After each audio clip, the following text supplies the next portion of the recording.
my name is Rachel. Today I'm going to be talking to you about how to organize your life in 3 easy steps.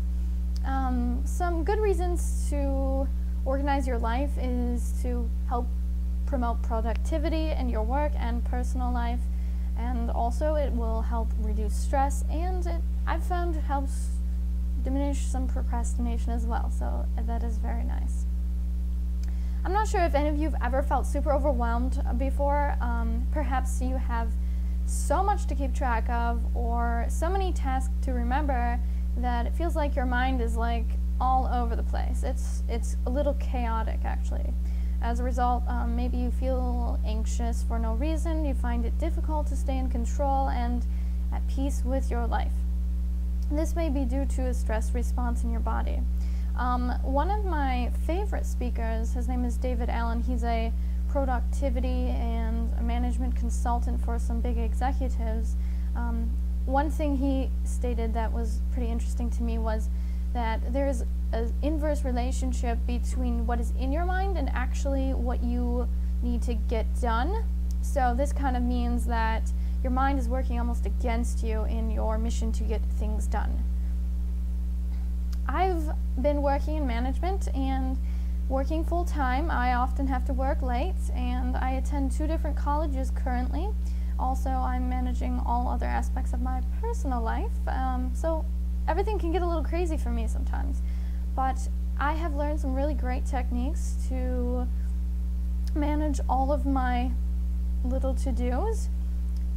David Allen, the guy that I was telling you about earlier, has provided me with some great techniques in organizing everything and helping me remain stress-free amidst everything it is I have to do.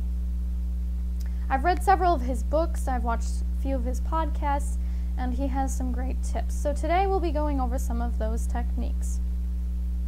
I'll be giving you some pointers and walk you through some of the benefits and techniques of putting your life in order in a 1, 2, 3 step fashion, and help you say goodbye to stress and procrastination. Since I've adopted these organizational techniques, I have found my life to be quite a bit more successful. I've had more time to do fun things, and I've been way less stressed. Sometimes my mind gets a little overactive, and so these techniques have really helped with that. First, I will describe to you how to capture your tasks and worries, to-dos, and work on decluttering your brain and getting everything out on paper. Second, we will talk about how to organize and categorize all of your tasks, worries, ideas, to-dos, etc. Third, we will discuss how getting stuff done becomes relatively easy and stress-free once you've actually determined what it is you have to do. So the first step in organizing your life is to declutter your mind and get everything out on paper. For this part, you will need a blank piece of paper, or I like to use an app on my phone. There's an excellent app called Wunderlist, that's WUNDERLIST. Or there's an app that Google put out, it's called Google Keep, that also works well. So the first step to this process, once you've determined, if you want to use an app or if you want to put it on paper, is to write down everything that is on your mind, including projects, things you need to purchase, things you need to plan for, things that are bothering you, and any ideas that you have that you want to save for later. Don't leave anything out here. Write everything down, type it up in your app, just get it out. The next step to the internal decluttering process is to break down all of these tasks that you've written down. So we'll just use this as an example. Let's say I need to plan a party for my friend's birthday as an example. So you've written that down, but this is too vague. You need to be very specific, because if you pull that out of your little to-do list, you're not going to know what is the first step. You need an action plan. You don't just need a list, you need to know exactly what the next step is to make it easier on your mind and make it less likely for you to procrastinate. This should actually look more like this. You should have maybe, number 1, make a list of people to send invites to for this party. Number 2, create or buy invitation cards. Number 3, address invitation cards out to each invite, and 4, take addressed invites to the post office to be sent out. 5, research venues to host party at, and make a list to compare and contrast which would be the best place to have this party. And number 6, call to reserve the venue for the party, etc. So that would just be kind of a little example of what that would look like. So once you've decluttered your brain, you've got everything out on your pieces of paper or in your app, and you've made it very specific what the task is and the next action plan, now it's time to move on.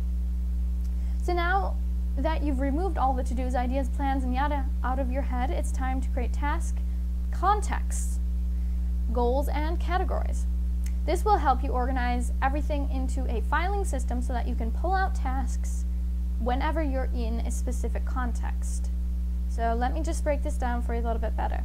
So the first thing you need to do is get either Wunderlist, that app I was telling you about a little bit earlier, or the Google Keep, or you can do it a little bit more old-fashioned. Not that that's bad. Sometimes I like to do it like that anyways. It's easier,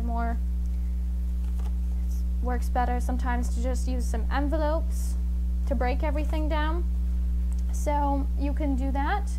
So once you've obtained a filing system, either electronically or physically, it's time to break everything down into contexts. So you need to write down different contexts for your life. So some examples of this would be home computer. So I got an envelope that says home computer on it. And then I've got an envelope that says errands. And then I've got an envelope that says work in office. So those are just some examples. Now this is going to be different for everyone because everyone's different according to their life and their personal contexts, but you can tailor that to your own needs. You can also organize things according to goals. So you can write down a list of your goals and then you can put things into categories based on that. That will help you stay focused in, why you need to be doing this and keep you in that mindset. So now that you've taken the time to make the contexts, you can start categorizing all the tasks you've written down earlier. So I'm going to give you a little bit of an example here with errands. So I've written down on this little piece of paper, I've written down I need to go get groceries. I need to pick up some apples, some flour, some butter, some sugar, because I'm planning on making an apple crisp later. And so I would stick this in my errands folder. So I'd pop it right in that folder, and then I would set that aside for when I'm out doing errands.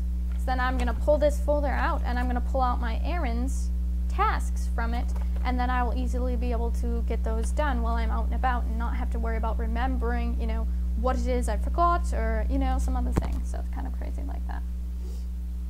Okay, so once you've gotten everything out and you've organized everything, now it's time to put your tasks into action.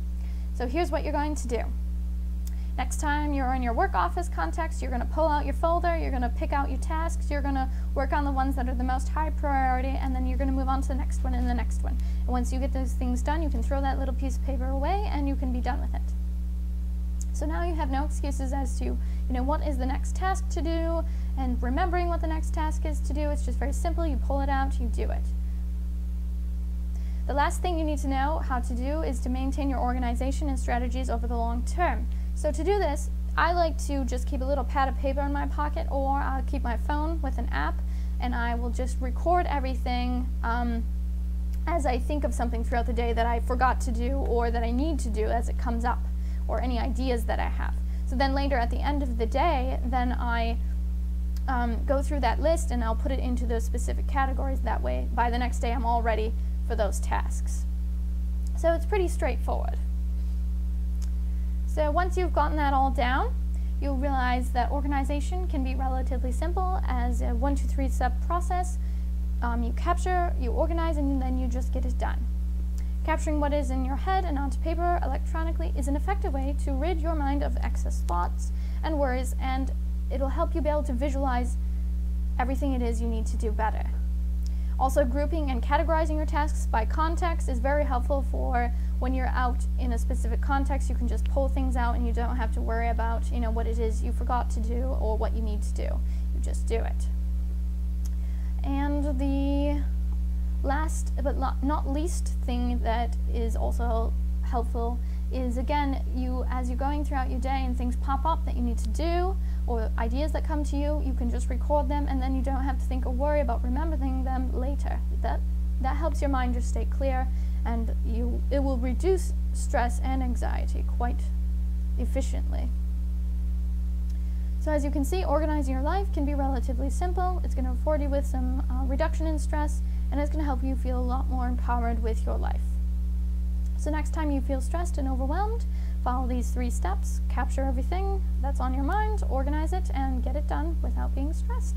Just because you have a crazy life doesn't mean you have to be overwhelmed or stressed. Chaos may be in the world, but it is never in your head. And that is all we have for you today. Thank you.